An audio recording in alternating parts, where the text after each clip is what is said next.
അസ്സലാമു അലൈക്കും വറഹ്മത്തുള്ളാഹി വബറകാതുഹു.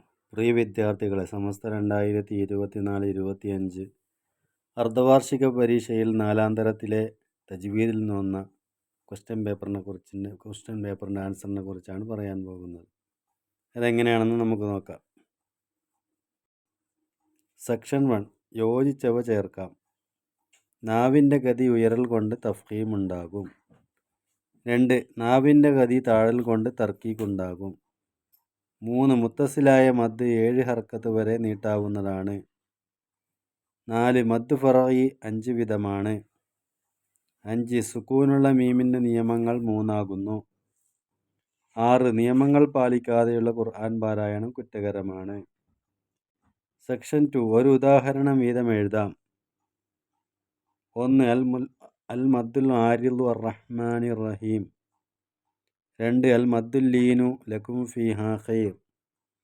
3, അൽ മദ്ദുൽ മുത്തസിൽ അമ്മ യതസാഅലൂൻ. 4, അൽ മദ്ദുൽ മുൻഫസിൽ കല്ലാ ഇന്നഹാ തദ്കിറ. 5, ഇദ്ഗാമുൽ മുതമാസിലൈനി അദ്രിബ് ബിഅസാക ബല്ലാ യഖാഫൂന. 6, ഇദ്ഗാമുൽ മുതജാനിസൈനി ഇർകബ് മഅന കത്തബയ്യന ഇല്ലലംതു. സെക്ഷൻ 3 പൂർത്തിയാക്കാം.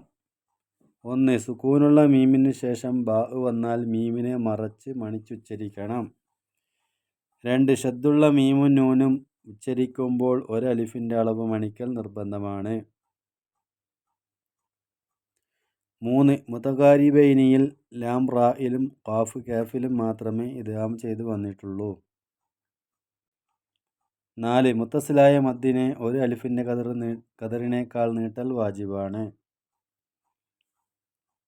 5, ഒരു ഇരുത്തത്തിൽ ഒരേ ഇനം മദ്ദിൽ തുല്യത സ്വീകരിക്കണം. വ്യത്യസ്ത തോതിൽ നീട്ടരുത്. സെക്ഷൻ 4 വ്യക്തമാക്കാം. 1, അൽ മദ്ദുൽ മുത്തസിൽ എന്ന് പറഞ്ഞാൽ എന്താണെന്ന് വ്യക്തമാക്കുക.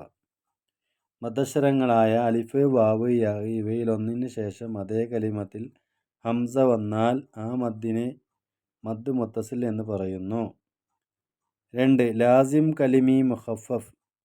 മദ്ദക്ഷരത്തിന് ശേഷം അതേ കലിമത്തിൽ സ്ഥിരമായി സുക്കൂൻ ഉണ്ടെങ്കിൽ ആ മദ്ദിന് ലാസിം കലിമി മുഖഫഫ് എന്ന് പറയും. 3, ലാസിം ഹർഫി മുഖഫഫ്. ഹിജായിയായ ഹർഫിൽ സുക്കൂൻ വന്നാൽ ആ മദ്ദിന് ലാസിം ഹർഫി മുഖഫഫ് എന്ന് പറയും. 4, മദ് അസ്ലി. മദ്ദിയായ അക്ഷരത്തെ ഉച്ചാരണത്തിൽ കൊണ്ടുവരാൻ ആവശ്യമായ നീട്ടലിന് മദ് അസ്ലി എന്ന് പറയുന്നു. സെക്ഷൻ 5 ഉത്തരം എഴുതാം. 1, വാവും യാവും ലീനിൻ്റെ ഹർഫാകുന്നത് എപ്പോഴാണ്? ആൻസർ: വാവിനും യായിനും സുക്കൂനും മുമ്പുള്ള അക്ഷരത്തിന് ഫതഹുമാണെങ്കിൽ. 2, എല്ലാ സമയത്തും തഖ്ഫീമായി ഉച്ചരിക്കേണ്ട ഹർഫുകൾ ഏതെല്ലാം? ഇസ്തിഇലാഇൻ്റെ ഹർഫുകളാണ് ഇങ്ങനെ ഉച്ചരിക്കേണ്ടത്. അത് ഹുസ്സലിയത്തിൻ ഖില് എന്നാകുന്നു. 3, മദ്ദിയായ വാവും അലിഫും തഖ്ഫീമാക്കണം എപ്പോൾ? ഇസ്തിഇലാഇൻ്റെ ഹർഫിൻ്റെ കൂടെ വന്നാൽ. 4, സുക്കൂനുള്ള മീമിന് ശേഷം വന്നത് ഫ, വാവ് ഇവയിൽ ഒന്നാണെങ്കിൽ മീമിനെ എന്ത് ചെയ്യണം? ഇതിൻ്റെ ആൻസർ: മീമിനെ ശ്രദ്ധാപൂർവം വ്യക്തമാക്കണം.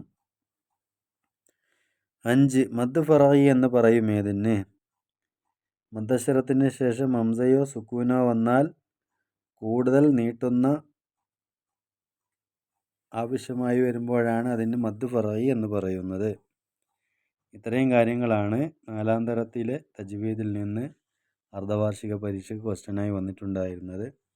വിദ്യാർത്ഥികളെല്ലാം നല്ല നിലയിൽ എഴുതി കാണുമെന്ന് വിശ്വസിക്കുന്നു. അള്ളാഹു നമ്മുടെ പഠനത്തിലും മറ്റും ഉന്നത വിജയം നൽകി അനുഗ്രഹിക്കട്ടെ എന്ന് പ്രാർത്ഥിച്ചുകൊണ്ട് നിർത്തുന്നു. അസ്സലാമു അലൈക്കും വറഹ്മത്തുള്ളാഹി.